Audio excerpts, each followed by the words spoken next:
Hi, I'm Captain Quinn. What do you think of my new hat? Just kidding. This is how to can salmon. This little tutorial video, we're going to walk through all the steps on how to can salmon. And this is a series of how-to videos I've been putting together, so subscribe and tell your friends. Let's get started. You're going to need a sharp knife.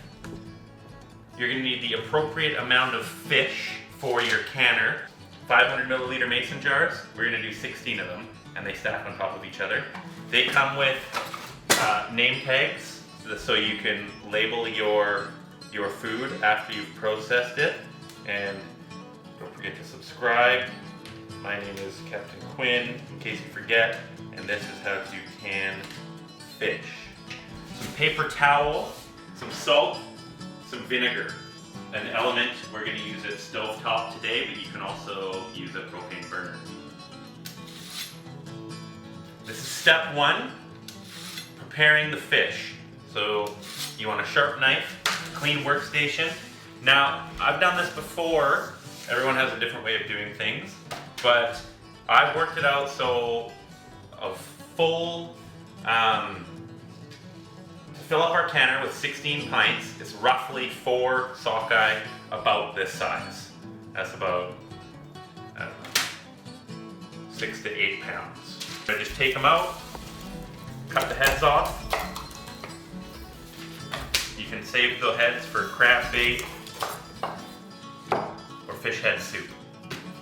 Now, I'm going to take the fins off. I like to get, because the fish can get pretty slippery and they can slip out of your hands, a piece of paper towel, and I'll just wrap it around the caudal peduncle.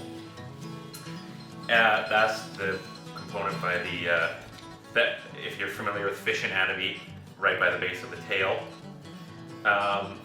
And I take off the adipose fin, that's how you know it's a wild fish. Then the dorsal fin, like so. Then the ventral fin, which is right near the fish's vent. Then the pectoral fins came off at the head, these fins. And then all I'm going to do is stake it. Just simply cut them into steaks about 3/4 of an inch all the way down to the tail. Another thing I like to do is I like to get rid of some of the slime off the fish. And you can do that for a few ways. You can also descale it a little bit. I don't really get nitpicky about that. I mean, the pressure cooking process turns all the scales into edible deliciousness and just more nutrients.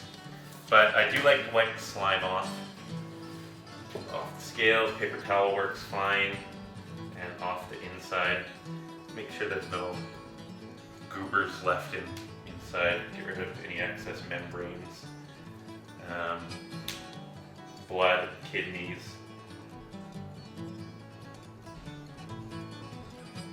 Good. So now this fish is almost there. I like to cut the steaks about 3/4 of an inch, right through the spine.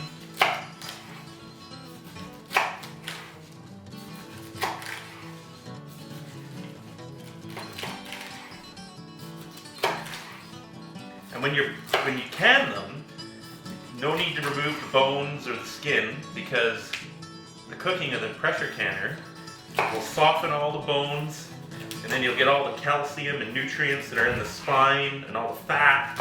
Same with the skin, and it's just such a healthy way to prepare and consume fish, which are already high in omega-3 fatty acids. Extremely good for you. It actually allows you to eat pretty much the whole thing.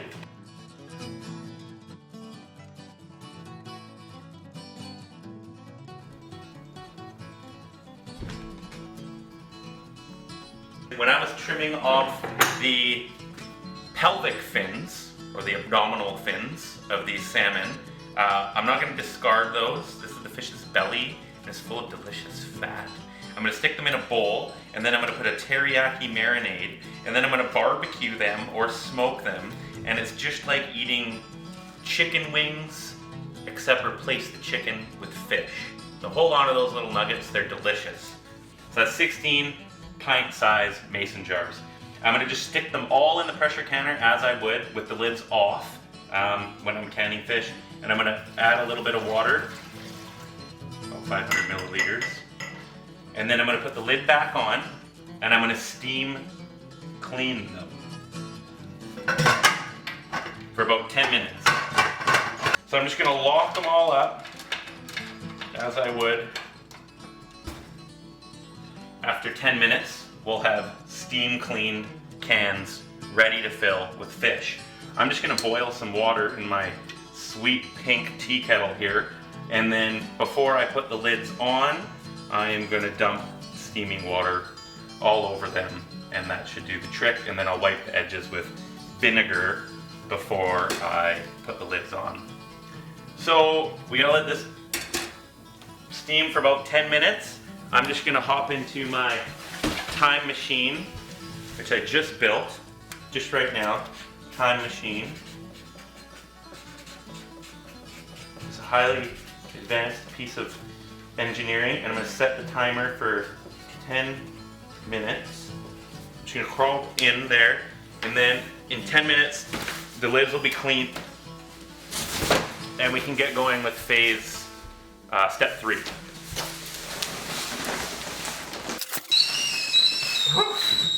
Time travel is fast. Do I look any older? Okay, here we are. This is the end of step 3. We've got a boiling hot pink kettle, and we've got our now sterilized jars. Shut up. We're gonna take the boiling water, and we're just gonna pour it all over these lids. We'll let the lids soak in the hot water while we fill up the jars, the mason jars, with salmon. Okay, leave that there for now. Now all I'm gonna do is I'm gonna transfer each and every one of these jars to the table, and I'm gonna load them up with fish.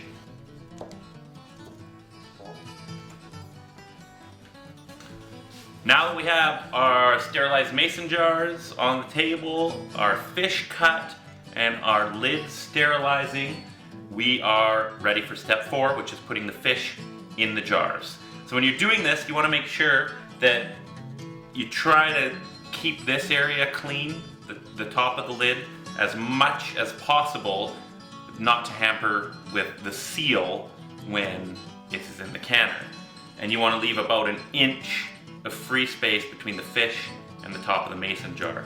So all you do now is you start grabbing meat and sticking it in the jar, pushing it down so the skin side is out, and you just fill the jar up, bones in, skin on, just like we cut it.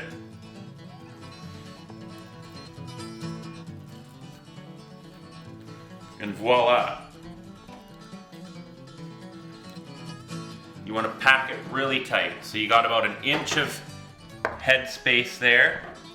And I'm just gonna put all of the fish in the jars. I'm gonna lay the jars out here, and then I'm gonna wipe the lids on the last phase. So I'm just gonna start filling up all of the jars with the fish.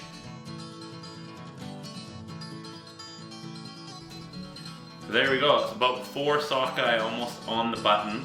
We've got all of the fish crammed into the jars. I didn't even really need to cut up the steaks. The steaks, with the size of the fish, were perfect. I just cut them into steaks, put the steaks in the jar, skin side out. So we've got all these sterile jars filled with sockeye salmon, and I just want to really drive home how important it is to really have a sterile environment and make sure that there's nothing obstructing the seal of this jar here. This is the last one, then we're going to stick them in the canner. So once again, just a little pinch of vinegar, a little pinch of salt, clean rag dipped in vinegar, wipe the seal right there, nice and clean. Make sure there's no scales or fish there. Grab a lid out of your scalding hot water Be careful not to touch the wax part or the rubber part where it's going to seal. Place it on top nice and gently.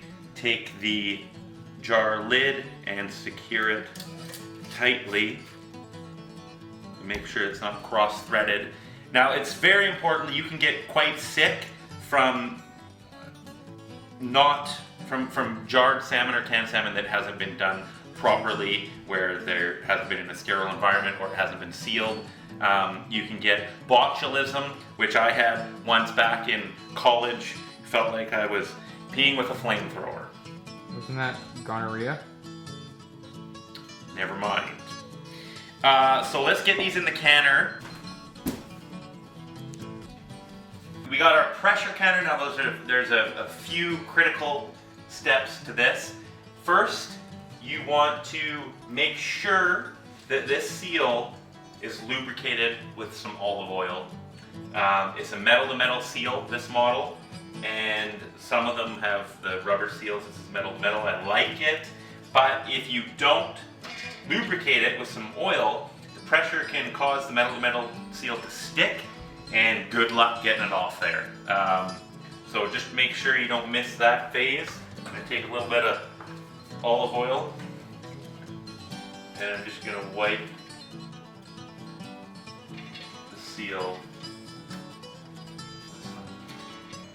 Now, we're going to make sure that the canner is about 3 inches full of hot water.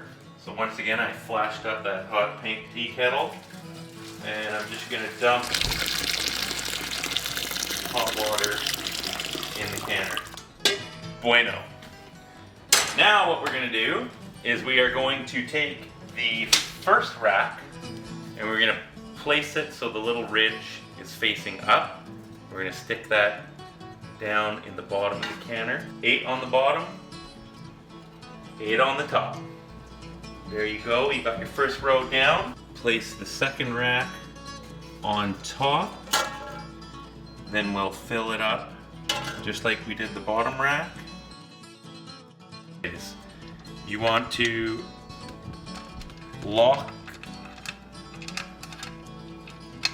the nuts down at opposite at the same time. So we're going to crimp these down real gently to start. Then these opposites attract. Opposites. Get them nice and tight, finger tight, not crazy. Turn the dial up to max until we see that there is steam coming out of here. So now that we've got a steady stream of steam coming out of the valve, we're going to take our rocker to the 10 pounds setting. You got 5, 10, and 15. And we're going to place it on top of the valve. And what that's going to do is that's going to make it so the pressure builds inside the canner. We're going to watch the gauge. That's going to go up to 10. And then when this starts rocking, it'll sound like this. We're aiming for that 4 times in a minute. We're going to start our timer for 100 minutes.